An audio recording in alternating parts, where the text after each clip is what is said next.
What's going on, YouTube? Hope everybody's having a great day. We have some exciting news.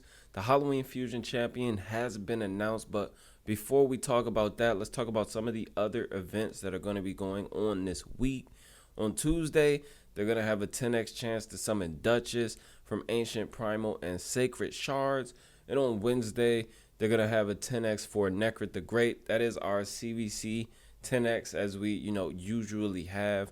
On Tuesday, they're also going to be doing 3x regen drops. So if you want to farm some regen from Fire Knight during CVC, would be a great opportunity to do that. Now, as far as the Fusion Champion goes, we have been waiting on this. I was assuming it was going to get announced last week and, start this week, but we have it nonetheless. And that is Timit the Fool. Timit the Fool, Halloween theme, circus theme champion. Has an okay-ish kit. It depends on if you really need the champion. Is he going to replace your, primary CC champion that you use in PvP content? Probably not, but interesting kit nonetheless. So let's go ahead and go through it. On the A1, attacks one enemy 2 times. Each hit heals this champion by 10% of their max HP. If the target has no active buffs, each hit also fills this champion's turn meter by 10%. So he can get some turn meter. He can also get some heals there. It's a okay A1. It's nothing crazy. The A2 is AoE, decreases the duration of all enemy buffs by 3 turns, which is actually pretty cool because you can decrease the duration of Stone Skin. We have a champion already in the game, though, an Epic, that kind of does this, and that is Andrissia. If we can pull her up, Andrissia, I think she is a High Elves Void. She has AoE 75%, book 2 100% chance to decrease the duration of all enemy buffs by 2 turns. So she can pretty much remove Stone Skin, and she's Void. If we look at Timit, Timit is not Void. So he can, weak hit, of course, and not do anything for you there. If there are no enemies with active buffs, it grants an extra turn. Always grants an extra turn if Kaja the Rai is on the same team, even if there are enemies with active buffs. So if you have the partner, obviously you're going to get an extra turn. We don't know what the partner does yet, but I'm sure we will know this week. The A3 attacks all enemies, and before attacking places a 50% increased accuracy buff on all allies for 2 turns. Places a True Fear debuff on all enemies for 1 turn. So you get AoE True Fear. He is attacking. There's a chance to get sheep there. And of course, you will have affinity issues. Now, his passive ability, whenever an enemy skill successfully activates while they are under a fear or true fear debuff, fills his turn meter by 10%. So if they do end up taking a turn, he's going to get some turn meter boost and go into his A1, which could further give him more turn meter boost if they don't have any buffs. But I don't know. The A1 doesn't do a ton for him to be taking, as many turns as he is. The cooldowns on his A2 and A3 kind of suck, so I guess he needs the turn meter, but let's keep going. Whenever an enemy skill does not activate because they are under a fear or true fear debuff, places a provoke debuff on that enemy for 1 turn. This particular effect only applies when Kaja the Rai is on the same team, so you can only really use the best part of his passive when you have the partner. So gonna have to probably pull shards for the partner. There's no way we get the partner. We've never just gotten the partner before, and yeah, we still don't know what the partner does, if it's even going to be worth using. But I think that this could be a pretty cool mechanic to use in arena. Definitely a lot of control element here. Now, he is an HP based champion. I'm not sure if they intend for us to hit to nuke with this champion, because his cooldowns are similar to how a nuker is. He doesn't have anything on a 3-turn cooldown. Most CC champions, for the most part, the decent ones, have some ability that is on a 3-turn cooldown. But both of his, active skills are on 4-turn cooldown. So I would assume that maybe he could potentially do some damage.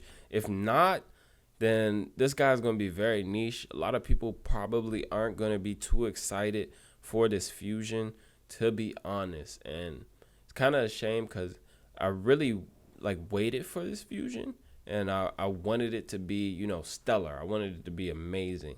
A champion I really wanted to go for, but I guess we could just wait until Christmas. Be hopeful that the Christmas champion this year is good. Okay, kit otherwise, being able to decrease the duration of buffs is solid for sure. But I'm not sure he brings much else to the table. As far as like True Fear goes, if we really want to use like True Fear in Arena, we already have Mashald, whose True Fear is much better. It's a 2-turn True Fear. You also get Leech with it, and he takes an extra turn. So I don't know that I really want to use this guy for a True Fear unless, the partner is absolutely OP. And like, we don't know, who the partner is. Sorry, we don't know what the partner does. We know exactly who the partner is. The partner is, this girl right here, Kaja Derai. This girl right here. Clearly the partner. What does she do though? I don't know. Maybe she'll be a crazy DPS champion. I'm going to assume she has to be the DPS because there's no way this guy's the DPS. If we're looking for DPS now in the game, you usually want the DPS to ignore some sort of defense, ignore, strengthen, shield, something like that. Some sort of mechanic that actually gives them an edge as a nuker nowadays with how tanky champions are being built. So I don't know that, this guy, he's not gaining any extra damage anywhere. So that leads me to believe that he's not the DPS at all.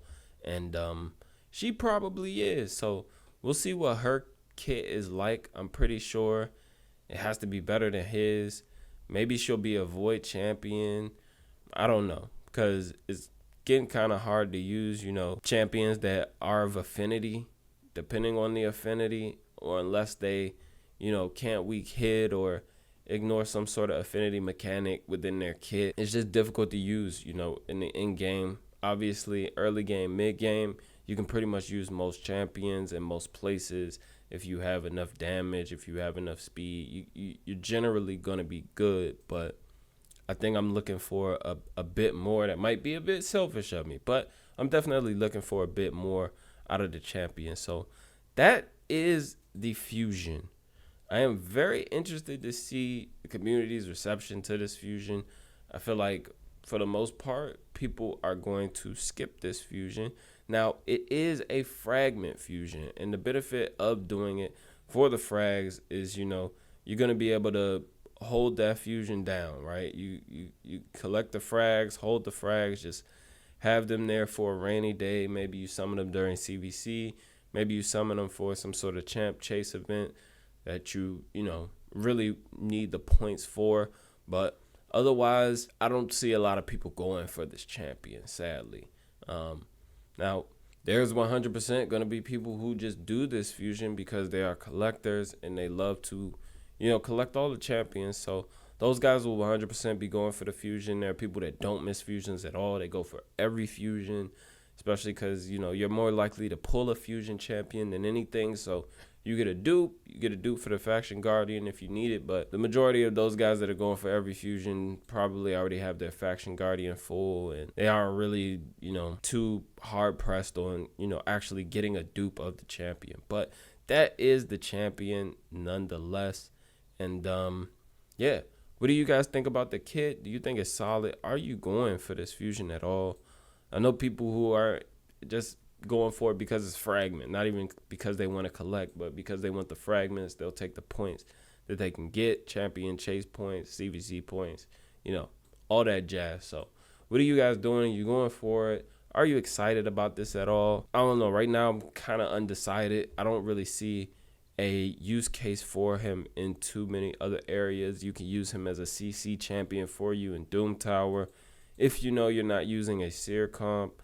There's not too many other, wave-based content where you really are going to need this guy. So, yeah, kind of big miss there. Not amazing. Not amazing at all. But, yeah, guys, let me know what you think down below. And thank you for your support as always. Be sure to subscribe to the channel. Let me know your thoughts down below. But until next time, be good and be well.